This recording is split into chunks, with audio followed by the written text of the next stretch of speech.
Welcome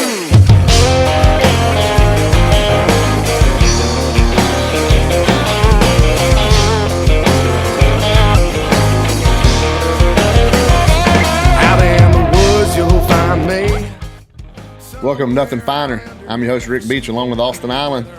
Got, 2 weeks now till kickoff? Inside 2 weeks. Inside 2 weeks. It's exciting, getting busy. Vanderbilt game plan will get installed, Kirby said, probably around this Thursday. Mm-hmm. So, it's a very exciting time. Georgia had their second scrimmage Saturday. No major injuries. They did have one minor, Nakobe Dean. Looks like a sprained ankle. Somebody said he was in a boot. Yeah. Might have happened Friday. Saw him in a boot. Then Saturday he was out of the boot, walking around a little bit. So, big thing, no injuries. Yeah, huge.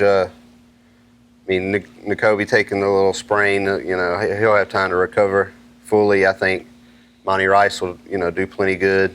Yeah. I think Nakobe's more set up to start easing himself in later in the year anyway. So I think, as far as the injuries go, I'm just most worried about David Marshall and what he's got going on.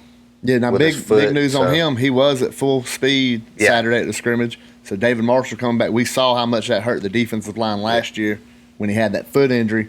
So him coming back is going to be a big plus. And really, when you're looking at inside linebacker, you're talking Monty Rice. Everybody's pretty sold.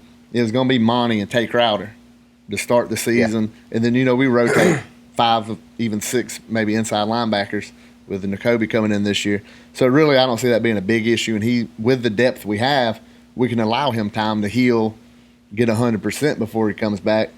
And the other thing from the scrimmage that I'd like to talk about, and us being in Columbus, Georgia, and being from Columbus, was Jarvis Jones and his role on the team, coming in as he's a grad student, being a helper. We saw Kevin Butler did this a couple years ago, and it really helped the special team. That's where Rodrigo Blankenship really took off, is when Kevin Butler came in to help out, and Scott Felton came over from, I believe it was Auburn before he came in, and it just really teamed up.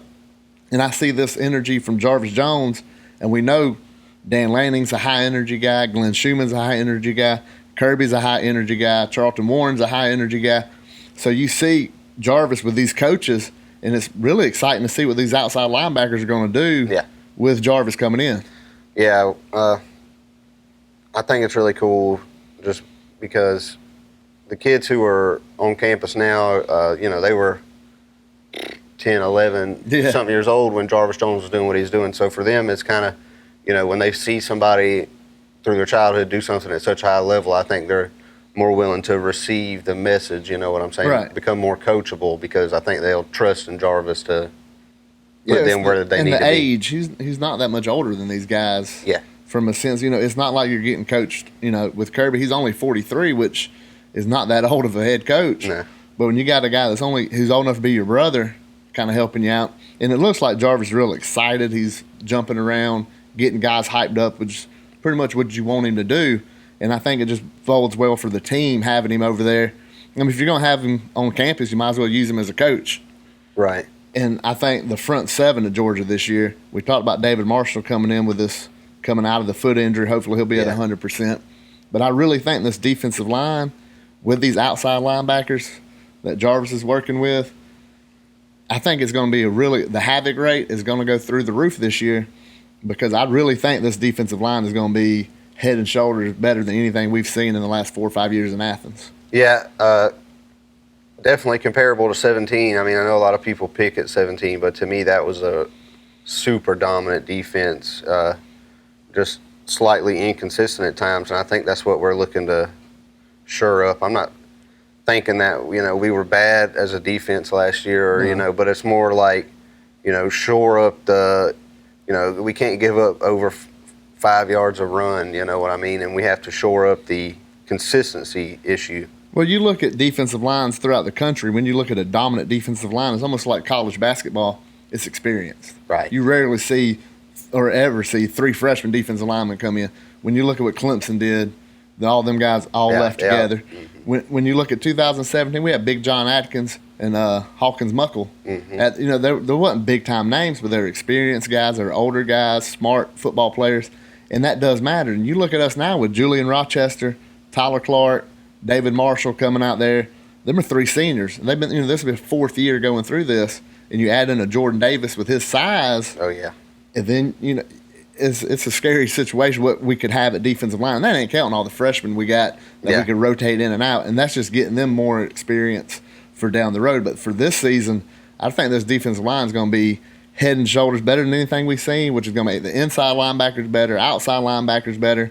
And then you throw in somebody like a Jarvis Jones working with these outside guys. I think that havoc rate they want to preach about all year. We've heard it all off season. Yeah. So now we are inside 14 days. That havoc rate is going to go up, and I think it's going to be because of the defensive line is going to just breed out. Oh, yeah. And I think this defense is going to be really great compared to what we've seen in the past, and we've thought we've had, 2017 was a really good defense. Yeah, and I think what makes the defensive front so dangerous is that there isn't a whole lot of hype behind them, a whole lot of expectation. Right. I mean, you don't have the. It's not. They're kind of sleeping on this line right now, and to me, that's what makes it exciting because now you have a bunch of guys who you really don't know nothing about. Jermaine Johnson, Nolan Smith, and to see them get after it. And we already heard what Coach Brown had to say about Jermaine a couple weeks ago. So I mean, you had super excited to see that. Yeah, I think with the talent coming in, mixed with the experience that's already there, and we got the experience where you want it. Yeah. We got on the back end and on the front end of the defense, we got the experience. J.R. Reed and Richie, Richie's played, this is his third year, so he's played a lot of football in there. So you have the experience right where you need it to be. The other guys, you can just tell the Nolan Smiths, the Kobe Dean, just pin your ears back and go get the quarterback. Yeah. And that really helps a young player where they don't have to make. Yeah, well, they're just going to put them in situations, Right. Look, that's how deep we are now at this point. You remember how people used to say, it's not Bama's 1 through 22, it's their 23 through 85. Right. That's where Georgia's at right now. We can just send guys out in waves, and we can assign guys with singular jobs. We can say, all right, go out there and do this.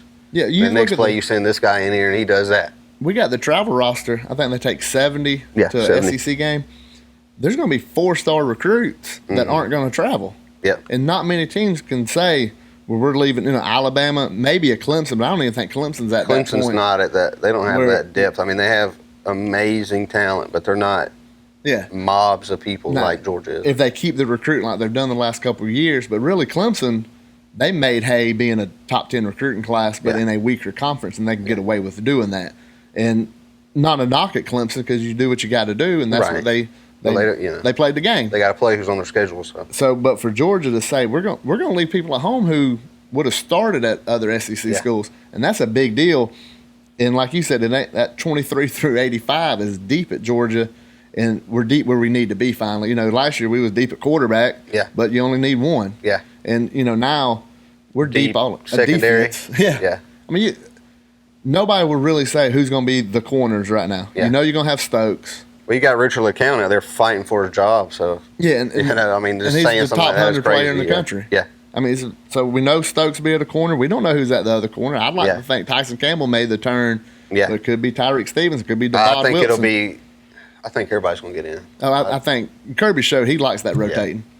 And I think that's the best thing you can do. You give these guys as many snaps as you can. You get Tyson in there. You get whoever you need to get in there, and get them as many reps as you can. Because by Notre Dame or even later, anybody should be able to plug in and get something. And I think that's what Kirby's built is just amazing. Is just you could just waves after waves of people, man. It's just like a tsunami of people. It's crazy. Yeah, I mean, you look. Say last year, you're talking about Notre Dame, this fourth game. We didn't see much from Channing Tindall or Adam Anderson till after the Florida game. Yeah. So they had that. This year we got 2 bye weeks. Mm-hmm. So I think you'll see somebody after the first bye. Yeah, think about it. The Tennessee game. Yeah. We didn't even. Most people didn't know who he was till the Sugar Bowl, and then we're like, "Who is this guy?" He was recovering from the ACL, and so he kind of just got brushed because there's so many good recruits. Yeah. You kind of forget about somebody sitting out with an injury. Same thing with Devon Wilson. Yeah. And then it just kind of blends in. They throw them out there.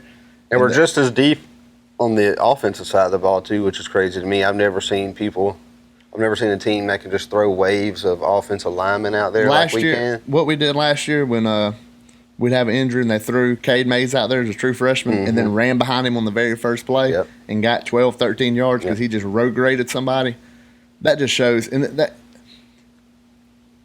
we're going to have that every year. Yeah. I mean, you look at the recruiting that Pittman's bringing in. Yeah, it's elite. These guys are just, it's insane how much deep this offensive line is and how quick it went from a weakness at the University of Georgia. We went from having a weakness to probably the best offensive line recruiting in the nation's ever seen in just a few years. And that's, that's amazing. And a big shout out to Sam Pittman on what he's done there, getting the best players in the country at his position. Yeah, and I mean, we're deep like that at running back as well. I don't know if you've heard any of the whispers coming out about Kenny McIntosh laying the wood on some folks and stuff. So, but that's exciting to think about. He was a big-time guy. I think he's out of South Florida. Mm-hmm. Big player coming out of there, 4-star. Could have went somewhere else. Yep. But he understands Georgia's looking at your future. When you come in, you share the carries. You don't have to carry the load by yourself. You're not getting 30 carries.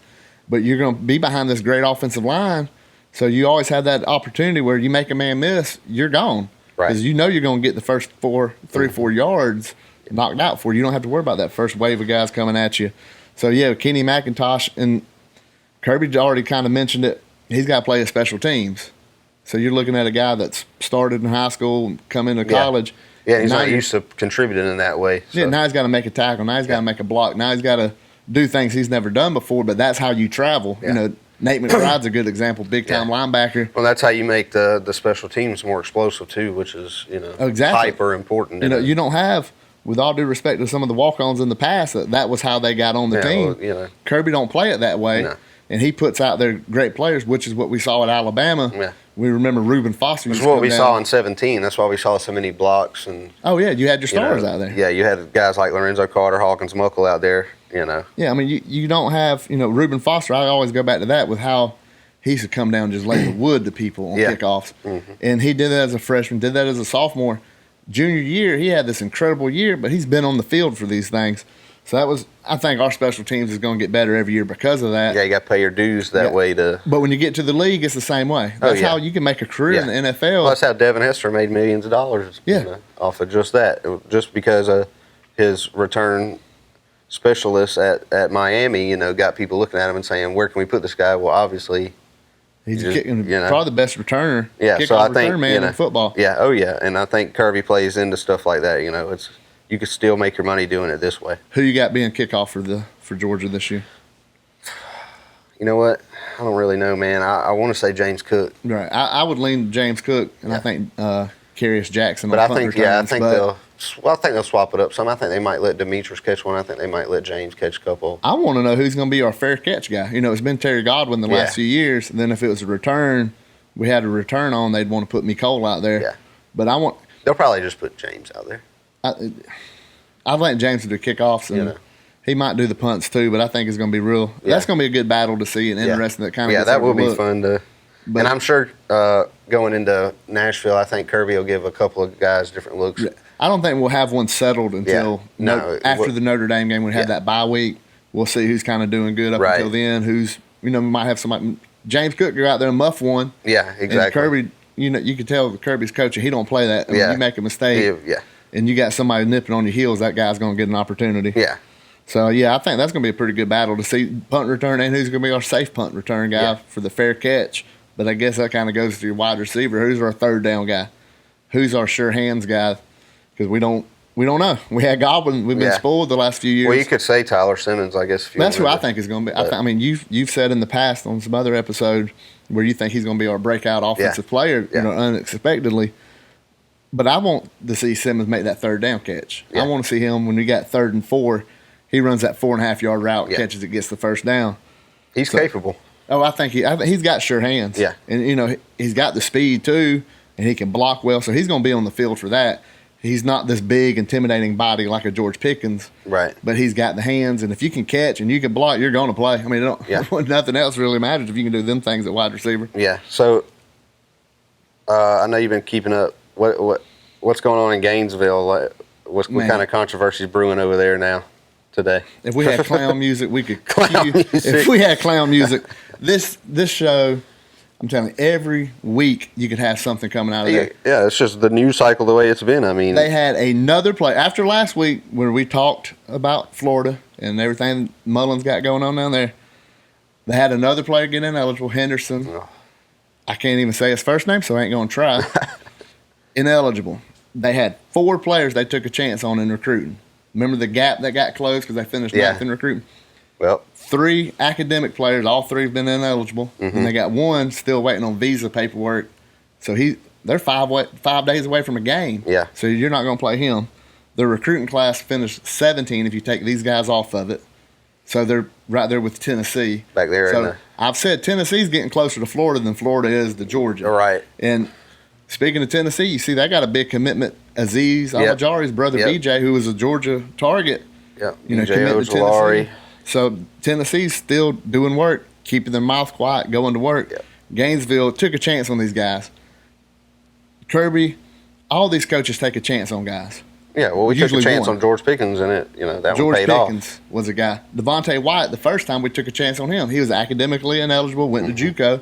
We got him back, but we took a chance. We didn't lose 4 people that year. Right. We lost out on 1. Yeah. Brian Harion's another guy. Georgia went out. It was 1. You don't take a chance on 4 guys. You get 85 scholarships. Florida's got below 75 players right now before the first game. So you're going to have some injuries coming in there. You're going to have throughout the season. We talked about special teams at Georgia. We got the luxury of playing great players because we have the depth. Yeah. These guys are going to start getting tired. Lanes are going to open up. Special teams is going to collapse a little bit. You got to have depth. Florida is going. I said 7-5. They could have a just blow up on 7-5 if literally no one even sprains an ankle. Right. You know what I mean? Because if this battle of attrition sets in, I mean, oh man, it's not going to be good because you're now shallow at the defensive back position. Yeah. You got one good wave of D linemen. You got 1 5-star elite player from high school. Yeah. And he's ineligible for a season. Yeah. And at Georgia he was not even cracking the starting lineup. So for Dan Mullen, they said Mike Bianchi from the Orlando Sentinel and whatever his website is was saying the gap's closing in recruiting. Right. They were in the top. That gap is just getting wider now. Yeah, it is. And I've said it for Tennessee's going to get close. They're going to beat Florida this year. And if Florida loses Miami in just a few days here, I mean, you're talking about more 2020 kids who are going to turn away. What if the team that right then and there? What about the players now? They look at the Chris Steele when he wanted to get he wanted a roommate change. Yeah. Because he didn't like this guy. He thought Jones was a risk guy. Then we get the sexual assault charges on Jones. Yeah. And he transfers out because the coaches wasn't looking out for him. Yeah. So what are these coaches other players? Didn't believe him. They just shook it to the side. They lose the Miami, then turn around and lose to Tennessee. They could be 2-2. Yeah. Then you could hear some whispers start coming up of. Then they got Auburn, LSU, and Georgia coming up right after that. So they got a tougher schedule than they want to say. What happened in the Peach Bowl was last year. Yeah. And they're about to find out that was not an inclination on how things are going to be, but it was just a flash in the pan. Dan Mullen's going to be on the way out. This kind of recruiting, when you have 4 guys fall out of your recruiting class. When you got a negative headline once a week. Every week. And they're happy when it's somebody ineligible. Yeah. Because it wasn't a charge, it wasn't an arrest, it wasn't a transfer portal, which that's coming. You got to know that's going to be coming. And then we don't know what they have at quarterback past Felipe Franks. How good is Emory Jones? We saw him a little bit in Jacksonville last year. Not good because they tried to give him every opportunity to take Felipe Franks' job, and he couldn't. So how good is Felipe Franks when you're trying to give it to a true freshman? Felipe Franks, since he decommitted from LSU, went to Florida, has just been blown up because he was his baseball player. He's a good baseball player, even that. Signed for the Red Sox. And he's a good athlete, but he's not this great quarterback that everybody wants him to be. No. And I think the media is hyping Florida up for one reason. Try to make it more competition in the East. Well, yeah, they want to make it entertaining, and the best way to do that is to say who's got a chance to knock off the best team in the conference, the best team in the East, and then they'll do the same thing with A&M and LSU, pump them up. Can they knock off Bama? Can they, and anybody Bama plays this year, they'll hype them up to where, can they do it? Now, I think this year, LSU especially has that chance to beat Bama. Oh, yeah, they're advanced now. Their offense. A&M's going to be better. Second year. Coach is always that second year is always a big year. So you expect A&M. So when you look at Georgia's schedule, look at the East. Yeah. They're all double-digit favorites. Yeah. But you look who we play from the West with A&M and Auburn, it starts getting a little, we could drop that. Right. And I almost feel bad for years of being this Georgia fan that's always waiting on the other shoe to fall. But when you play teams in the SEC, Kentucky. Yeah. Now Tennessee's the only team that I think this year they'll give us a game. Yeah, well, like I talked about earlier, I think Missouri could give us a game. But, the bottom half of the SEC East, they don't stand a chance. No. But Tennessee, Florida, Missouri, I mean, look, these are teams that could, They're supposed to be able to compete with. Yeah, they're supposed to. But you look at the West with Ole Miss and Arkansas, I think they'd be good too, and they're just. Yeah, I think Arkansas is going to be like one of the most underrated teams. Yeah, I think they get a 75 I think they get pretty. record. I think they get a lot better this year. Chad Morris is a good coach. Yeah. He was, when he was at Clemson, he was great coordinator there. When he went, I think it was SMU. Yeah. So he was a good coach. And sometimes that first year happens like Dan Mullen's first year, and you get all this hype, or you have a horrible first year like he had when they lost in North Texas. And Brett Bielema just had that place set up to run a little bit differently than the kind of thing Chad Morris likes. He likes to Chad Morris likes to spread out, go fast, tempo, fast, and Brett Bielema was, Look who he had as his offensive line coach. Yeah, exactly. He had Pittman to come in there and put big offensive bodies out there and run the ball. Yeah, well, that's what I'm just saying. It could take them a little while to get the personnel in, Right. And I think Mullen walked into a good situation because McElwain recruited pretty good. Yeah, McElwain was pretty decent. And he had a similar type offense where he just come in and run his system. Yeah. And you're going to see that at Georgia Tech this year. Oh, that's going to be, as a Georgia fan, it's going to be fun to watch. Yeah. They're going to get smoked. Probably all but 3 games, maybe. And their first game, they was bragging. Georgia Tech guy was bragging about being on. Who are they playing first week? Clemson? Clemson in Death Valley on Thursday night. Oh, my God. And game day is going to be there. And they said, well, Jeff Collins is bringing this excitement. Now they're going to get embarrassed. They know it's coming. You can't. They don't have the guys. To this offense. And that's not a knock on Jeff Collins. He might be a good coach down the road. But his first year is going to be a train wreck because it's not there. Yeah. What he needs is not there. Now, will he ever get it? And Georgia Tech, as you look at Georgia Tech as a Georgia fan, and they've been this little brother, this weak link, but they're one AD away from taking it serious, taking football serious. And they could be a force in the state of Georgia because they are right there in Atlanta. And they might not be able to recruit at Georgia level, but they could take players away from us. They could keep us from getting certain players. Right. And, the academics, I don't want to hear that. I mean, Stanford's got just a tough academic. It's just Georgia Tech don't take it serious. That's all it is. They just don't take football or sports in general serious. And I get it. You want to be an academic institute. But UGA's got engineering now. Well, it's just, Smith and Kobe Deans are engineers. Atlanta don't care about football, man. Atlanta doesn't care about college football. No. But real quick, though, I know we run out of time. A couple things because I want to get UF Miami predictions. Right. What you hear about the other running back going down at Bama? What do you think about their depth at running back right now? Yeah, if you didn't know, Jerome Ford had a sprained ankle. Yep. He was projected to be 3rd string, maybe 4th around there. When you look at what happened with Trey Sanders, so you lose your 2. Trey Sanders was going to be that 3. Yeah, well, you're going to have a battle for the backup because you knew Najee was going to be one. Najee, then Brian Robinson. And then you have Keelan Robinson coming in, another freshman, not as highly recruited as Sanders, but another freshman.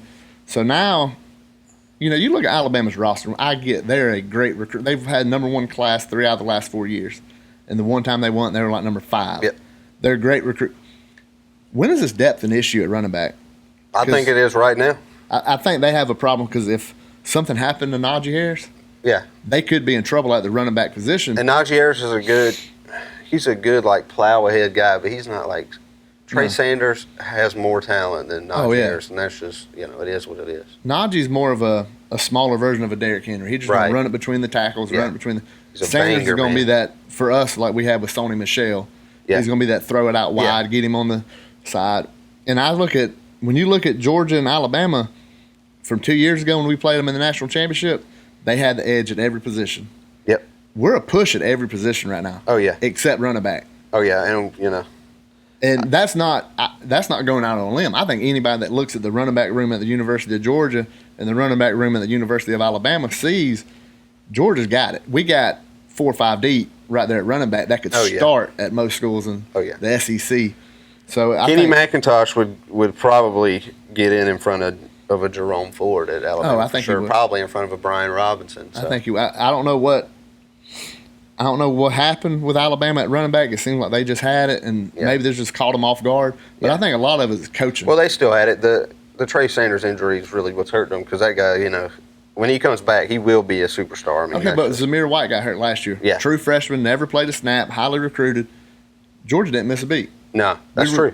We threw Holyfield out. I mean, that's and true. Alabama might do that. They might throw Robinson out there and him just go for 1,000 yards and it's ho-hum, never skip a beat. Yeah, well, it could, yeah, definitely. But I just don't – I finally see – I don't know if you want to call it a crack in the wall or a kink in the armor. It's like a light at the end of the tunnel. But it's got to – eventually it's got to turn. Every dynasty has an end. Every and odds even out, right? Right. You would think the law of averages. Yeah. Does Alabama lose? They could go undefeated this year, go to the SEC championship game, and play Georgia again. But there's a chance they could get to it. We seen him get hurt. Yeah. We know he could get hurt. What if Mac Jones gets out there at quarterback and he's not as good as expected? Yeah. So what finally happens if they get their turn at not their coaching situation assistants every year? Well, seven new staff members this year. It's insane, but you look at Clemson, what sets them apart from everybody? Nobody leaves. No, and that helps recruiting big because the guy that sits in your Brent living Venables room, could easily go get a job somewhere else. When you sit in a player's living room as a coordinator and recruit him, and then you sit at his graduation and you still manage to win conference championships, that's a big deal. Because usually once you start winning, we saw that at Georgia. Mel Tucker, gone. Now, the Chaney situation. Well, that was totally different. That was totally different. But I think the Mel Tucker, he knew he'd come to Georgia, be a coordinator to get him another job. Well, he did what we needed him to do, and he did a good job. He came from Bama for that. Kirby told him, this is going to be your opportunity, spit into a head coaching job, and we wish him the best. Chaney, we don't wish him the same. So Alabama depth, a question, not necessarily an issue at this point. I don't see it being an issue, but it could be an issue. But just the drop of a hat. Real quick, we got to hit these predictions. Yeah. So I want to know the spread's 7 points. Right. Florida. So in Orlando, who you got? I think Miami wins outright. Right. Okay. It ain't going to be a blowout by no means, but I think they win outright. Okay. And with depth being an issue for Florida. Yeah.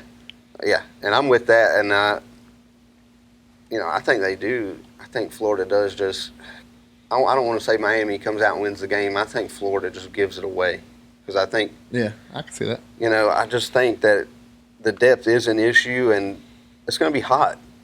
It's going to be very hot in Orlando, and they're going to have to sub guys in. And then, if you're subbing a guy in who was third, fourth string, but now has to get in because of guys leaving. It's a problem. He's out there just filling in, being a body like he would be on the. And he could end up getting burnt. He goes from scrimmage team on Monday to on the field on Saturday. Exactly. Usually ain't going to work out well, and of course we hope it don't work out well for anything down at the Clown College in Gainesville. So social media at Nothing Finer Pod, Facebook.com/Nothing Finer Pod, YouTube. We got to get on YouTube. Please subscribe, hit the bell, hit subscribe, hit the bell. We need all the subs we can get right now. Appreciate everybody that's subbed already. Yep. Appreciate everybody for watching this week. 2 weeks away. God bless. Go Dogs.